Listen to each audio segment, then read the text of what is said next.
Are wheels and wheel effects in EDH overrated? That is our question here for today. Alrighty, guys. So, when we're playing these games and, we're looking for card advantage, especially in certain colors like red and red-white, it seems to be a bit of a problem. And I'm not going to say that wheels are bad per se, but they aren't that good. I think they're overrated, to be honest. Yes, certainly in certain decks they're really good, especially if you've got a very low curve. You just empty your hand and whatnot, then you just refill. Plus, you're disrupting your opponents to a degree, so that can be okay. But again, this is one of those things where I don't 100% agree with it, because there are a lot of graveyard strategy decks. Now, like, yes, not every deck is a graveyard strategy, but almost every deck has a strategy to get cards back from the graveyard. Not that they'll get it every single time, of course. That is, I understand that. But again, of course, I don't like discarding my hand, so I just don't like them per se in that sense. But as far as strategy is concerned, I do think that they're overrated, and I don't think that you need them in mono red or in some of these other colors. Yeah, sure, if your curve's incredibly low to the ground and you basically run out of cards very quickly and you just need some sort of card draw or whatnot, then I get it. That's fine. I understand what you're doing and whatnot. But when you've got a lot of other stuff and whatnot, I think you could do better, because, like, yeah, sure, you can disrupt your opponents, but then again, you could just be fueling somebody's Muldrotha deck and they'll be just like, oh, wow, thanks for that.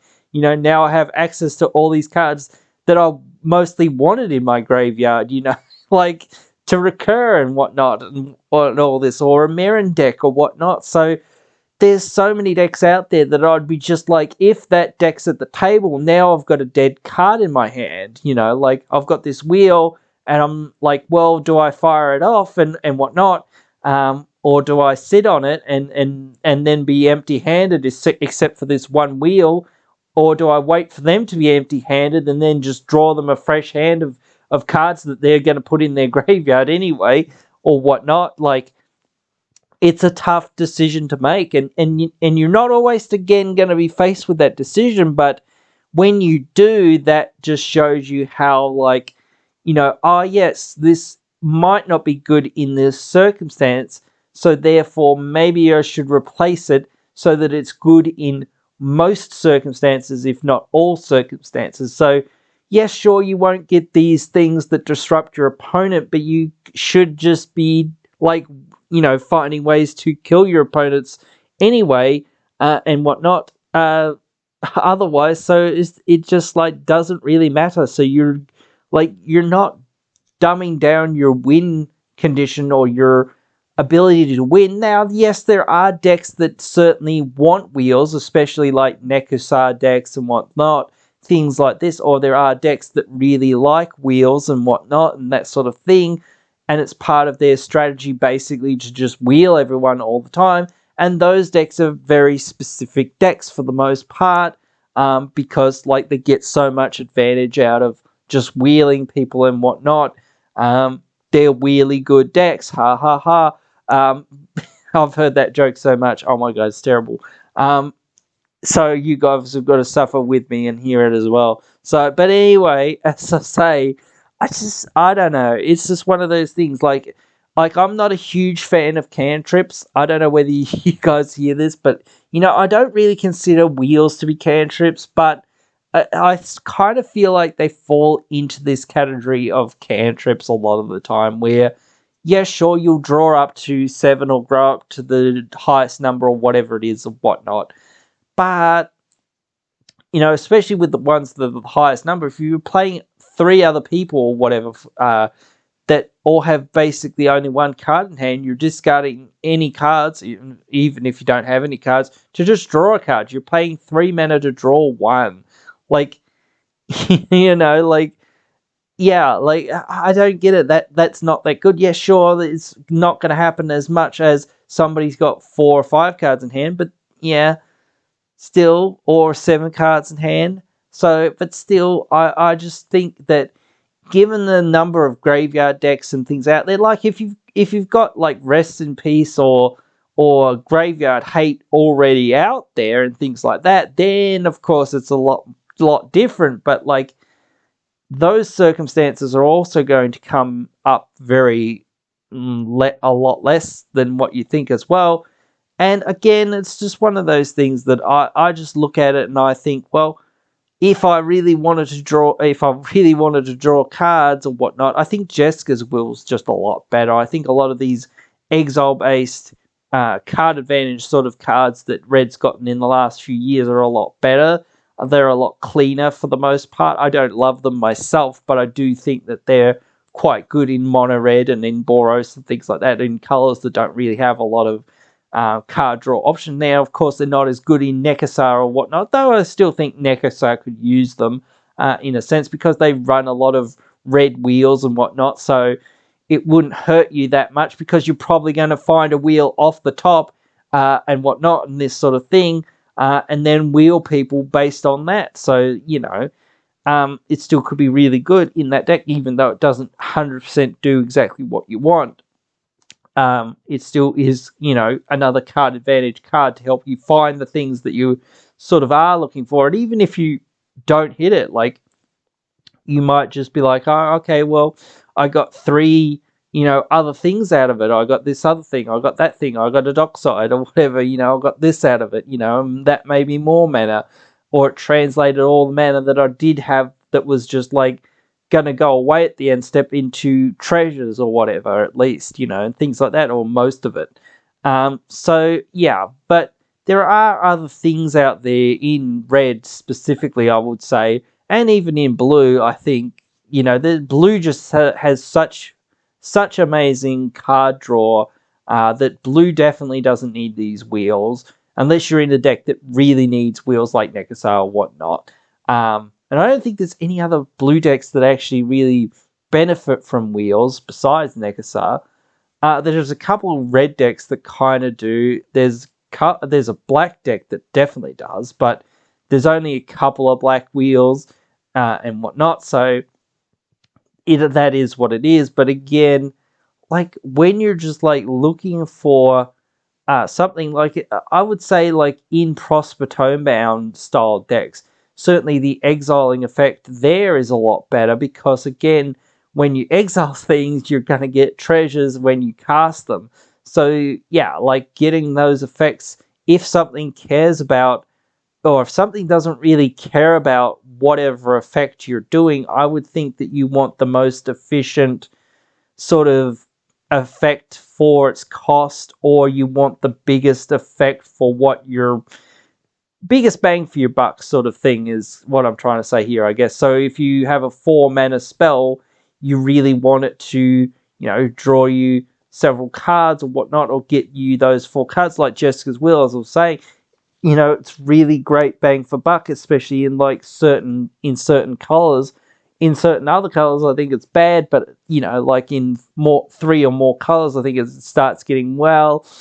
If red's really my highest, percent of this deck, which to me it often isn't, but because there's so much good X, Y, and Z in those other colors, it's like, well, very hard to figure out where I'm going to put all this other stuff. But again, if red is your main color in that 3 or 4 or 5 color deck, then obviously it can be worth it and whatnot. But again, I would seriously consider that in any deck, because it's just like, even though it's a lot more expensive than some wheels, it's certainly less expensive than the most expensive of wheels, and some of the more expensive wheels as well. But again, it gets you those 3 cards, especially when you're in mono red or Boros for the most part, and mostly, contributes most of the mana that you'll need for most of those spells to casting those spells. So that really gets you ahead and gets you those 3 cards onto the field, as long as they're not lands or whatnot. And even if they are lands, well, it gives you mana for other spells that might be in your hand, and it's gotten rid of 3 lands for you that you would have drawn for 3 turns or whatnot. Especially when you're caught top decking and things like this, or in a more aggro sort of style of deck, that could have been, basically end game for you, especially if you've already got a lot of lands sort of in play and things like that. So as games going long, you're trying to find like those 1 or 2 cards to shut out the game or whatnot. Being able to essentially cast the top 3 cards of your library for essentially free for the most part, most of the time, is going to be a lot better because you get their effects right away for the most part, right here, right now, when you cast that Jesk as well. Whereas with the wheel, you've still got to actually find mana to cast the other cards that are in your hand. Again, you don't get the disruption, I guess. So in certain metas and in certain playgroups, I think that that's somewhat more important. But I do think for casual games and whatnot, I don't think that they're worth your time for the most part. And again, I'm going to come back to saying that they're more cantrip-like for the most part. They're very high variance, like in that regard. Like, they can be a cantrip, or they can be just, 3 mana, draw 30 or something if somebody's got Reliquary Tower or Thought Vessel or whatnot out, and this sort of thing, and has, a heap of cards in hand, or has cast, what's the blue one? Seagate Restoration. And basically drawn a heck of a lot of cards and whatnot and all of this, and now has no maximum hand size, or Praetor's Council, is it, or something, whatever it's called, that gets all your stuff back from your graveyard, and, then you have no maximum hand size and all that. So yeah, like, there's certainly situations where someone has a whole bunch of cards, and maybe you don't want them to have 30 cards in their hand or whatever it is or whatnot. But you're just going to wheel them into 30 more cards, like if you have one of the ones that says draw to the highest, and you're also giving your other opponents, more cards. So yeah, sure, if you've got the deck that can be like, okay, cool, but what I'm going to do is just like parlay that, those new cards that I'm getting into winning right here, right now, then yeah, sure, I get that. But again, most decks aren't going to be able to do that. They aren't going to also be able to generate the mana and whatnot from anything for free or whatnot after that to cast a lot of the cards that they're going to get. Yes, in other, more competitive or more tuned decks, I would say, yes, you would have that sort of stuff, but for the most part, more casual decks and whatnot don't. They will have a lot of these 4, 5, 6, 7 drops and whatnot that you just won't be able to cast and whatnot. And then you'll have to pass to your opponents that you've just given a fresh hand of 7 now. Yes, sure, or 13 or 14 or 26 or whatever it was, 32. Now, of course, again, they didn't get to choose what they kept, but if they're going from 7 cards to 32 cards, whatever it is, chances are some of those cards are real good, or at least they can parlay some of those cards into getting an incredible advantage. So you don't want to give your opponents any of these advantages if you have things like Narset, Parter of Veils and whatnot, Notion Thief, all of this sort of stuff. Then yeah, sure, I get that. Of course, you could use these sorts of effects to stop your opponents from drawing these extra cards and things like that. But again, I would say that that's more of a higher tier sort of strategy, so it doesn't really happen that much in the lower tiers and more casual games and whatnot. So again, I just don't think it's worth you giving your opponents more fuel in their graveyard decks, more fuel in their hands. You might have mulliganed somebody out of a no-land hand, that they had, and now they can cast everything because now they've got those 1 or 2 lands that they needed, and they've got, all these spells that they can cast, and whatnot. Or, yeah, the opposite, this person had the all-land hand, and now all they've got, all the best, some of the spells that they've got had coming up in the next few turns, finally. and now they're actually just going to go brrp because now you've given them those cards because all they had was lands, really, and whatnot. So, yeah, just again, I don't think it's like, yes, sure, again, there are circumstances not always going to happen, but again, I guess that's half the fun to a degree of some of these cards. That is a point in their favor to a degree because you never know what's going to happen, but I just find them so annoying to play and to play against and whatnot. And especially the what's the Wheel of Misfortune.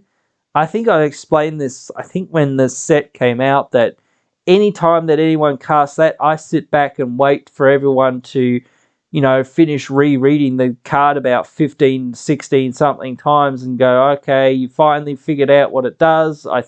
You think or whatever. Cool. All right, we're going to show what we chose. I've chosen 0, which I said basically 20 odd minutes ago or whatever it was when you first cast the card, but there's been 20 minutes worth of, no, the card doesn't do that, it does this, or no, it doesn't, it does do this, or no, it doesn't, or blah blah blah blah blah, and whatnot, all of this stuff.